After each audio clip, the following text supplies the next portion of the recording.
Halo sobatku, selamat datang di channel Sobat Movie. Tempatnya review film paling asik dan menarik buat sobatku semua. Yang baru gabung, silahkan klik tombol subscribe ya dan nyalakan loncengnya, supaya kalian tidak ketinggalan film-film seru yang Mimin upload. Oke, gak usah berlama-lama lagi, langsung aja kita ke reviewnya. Gasken sob.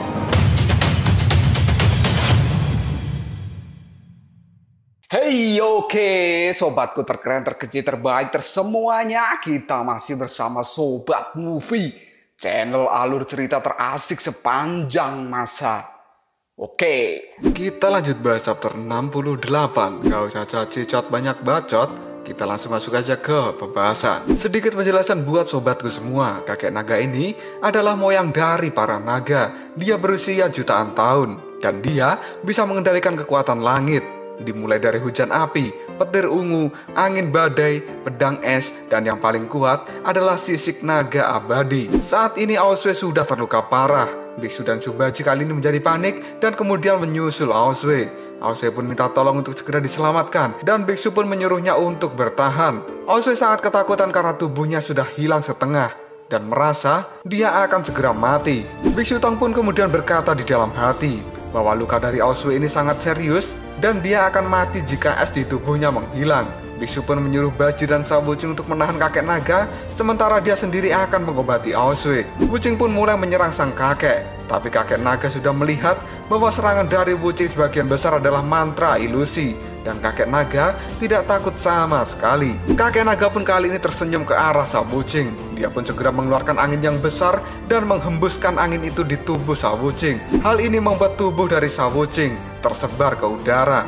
Tubuh pasir Sabucing pun perlahan menghilang dan dia tidak bisa memakai mantranya kembali. Kakek naga pun kini tertawa. Kemudian tubuh dari Sabucing hanya tinggal topengnya saja. Dan kini Baji pun tiba-tiba datang untuk menyerang kakek naga.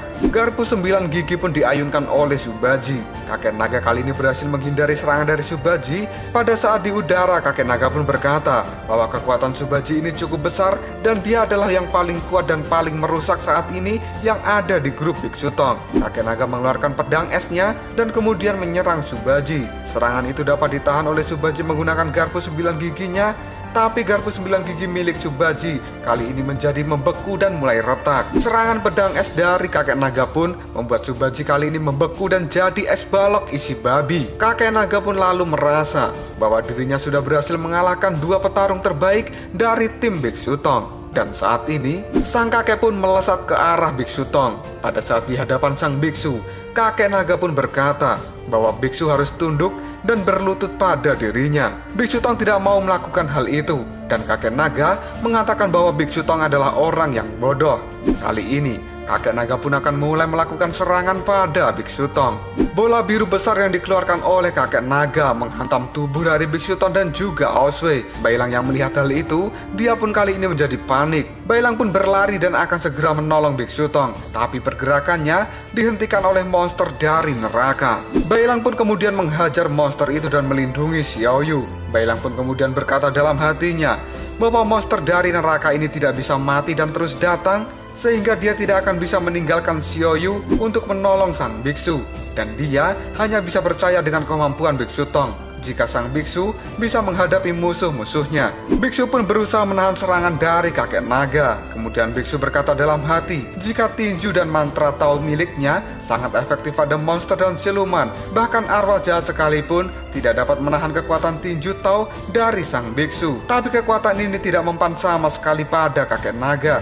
Hal ini membuat Biksu Tong tidak mampu melakukan apapun. Dan kemudian Aoswe pun terjatuh karena dia sudah sangat kesakitan. Kakek naga pun lalu tertawa pada mereka semua. Kakek naga kemudian berkata bahwa dia adalah naga yang berdiri di puncak dunia. Tidak ada satupun dari manusia, siluman, dewa, dan bahkan Asyura yang mampu melawan dirinya. Sang kakek pun menganggap jika ada seseorang yang berani bertarung dengannya, itu adalah sebuah kebodohan dan hanya akan membuat mereka mati. Aoswe pun kali ini tergeletak tidak berdaya. Kemudian Subaji mengomel bahwa dia tidak bisa berbuat apapun karena saat ini tubuhnya sudah membeku menjadi balok es yang berisi babi. Tiba-tiba saja Subaji pun kini mengeluarkan amarahnya dan berhasil menghancurkan es batu.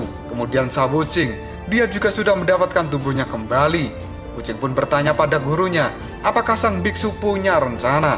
Biksu Tong pun berkata pada mereka semua bahwa dia hanya harus mengulur waktu. Aosue saat ini terbatuk-batuk dan dia berkata, jika kemungkinan menang melawan kakek naga itu sangat kecil. Tapi Biksu Tong dan yang lainnya masih tetap bertarung demi Aosue.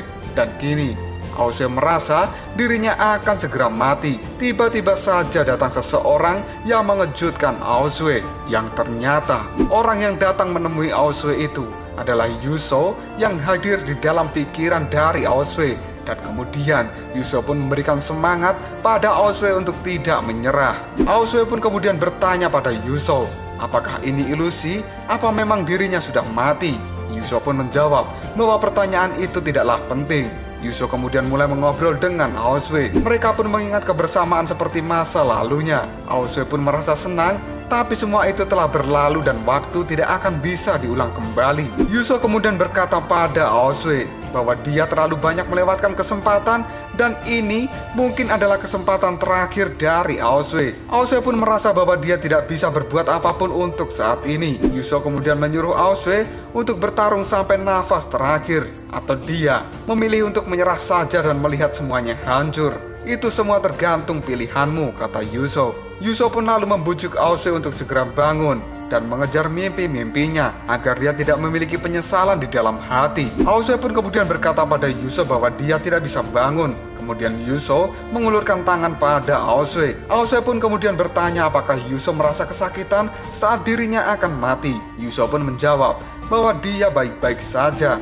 Dan Aosue tidak perlu takut akan hal itu, karena Yuso akan selalu ada di samping Aosue sebagai sahabat yang baik. Aosue pun kemudian berdiri dan membebaskan jiwa dari Aoling. Dan kali ini Aosue pun melirik ke arah kakek naga yang terus mengeluarkan bola biru besar. Kakek naga pun berencana untuk segera membunuh biksu, Baji dan juga Sawuching. Dan tiba-tiba saja petir emas pun melesat melewati Biksu Tong dan menuju ke arah kakek naga. Cahaya petir emas kini mulai menyerang sang kakek. Kakek naga pun kali ini menjadi kaget. Dan kemudian petir emas itu pun menghantam tubuh kakek naga dan mengeluarkan cahaya emas yang begitu besar. Semua orang yang melihatnya kini menjadi terkejut. Subaji pun bertanya, apakah ini adalah jiwa naga milik Aosue? Dan ternyata itu benar-benar Aosue yang datang lalu mendorong kakek naga dan menghantamkan tubuh sang kakek di tebing sampai hancur. Aosue kemudian mencekik kakek naga dari belakang dan kakek naga mengatakan bahwa Aosue lebih baik berbaring saja sampai mati. Kakek naga pun lalu berkata bahwa dia akan mengeluarkan api untuk membakar Aosue. Tak lama setelah itu, api pun kemudian menyelimuti tubuh dari Aosue. Dan keanehan pun terjadi karena tubuh Aosue bisa menahan api dari kakek naga. Sang kakek yang melihat jiwa naga Aosue bersinar emas, hal ini membuat sang kakek menjadi terkejut karena kakek naga hanya melihat pemandangan ini beberapa kali saja di dalam hidupnya. Dan kini Aosue pun kemudian memanggil nama dari Tang Sanzang. Dan setelah itu Aosue meminta maaf pada Biksu Tong untuk semua hal yang telah dia lakukan di masa lalu pada sang biksu. Biksu Tong pun hanya bisa terdiam melihat Aosue. Dan kini Aosue pun membawa kakek naga terjun ke dalam jurang retakan bumi. Kakek naga lalu berteriak hentikan. Dan Aosue sudah terlanjur terjun ke dalam jurang itu. Sambil membawa kakek naga terjun ke dalam jurang retakan bumi, Aosue berteriak bahwa kakek naga harus ikut bersamanya ke tempat yang tidak bisa kembali, karena dia akan membawa kakek naga ke neraka. Hal ini membuat Bailang menjadi panik. Begitu juga dengan Biksu Tong. Biksu pun berkata dalam hatinya bahwa dia merasa permintaan maaf kali ini dari Aosue sangat tulus. Dan di masa lalu, karena Aosue lah kehidupan dari Biksu Tong pun berubah. Dia merasakan penderitaan dan siksaan yang begitu besar dan dia tidak pernah mendengar kata maaf dari Aosue selama ini. Biksu Tong pun kemudian mengepalkan tangannya dan dia berkata, jika kata maaf saja itu tidak cukup. Sang biksu pun kini melompat ke jurang retakan bumi dan menyusul Aosue.